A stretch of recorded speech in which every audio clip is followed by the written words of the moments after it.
Wewe ni mfanyabiashara, usipolitambua hili jambo utapata shida sana.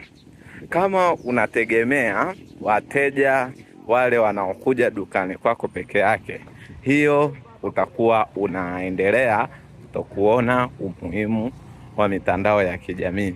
Unahitaji kupata wateja wengi. Kuna mitandao ya kijamii ambayo wateja wengi wapo kule, mitandao kama TikTok, Instagram, Facebook na WhatsApp. Hii tumie vizuri kuposti bidhaa ambazo unauza na huduma unayotoa.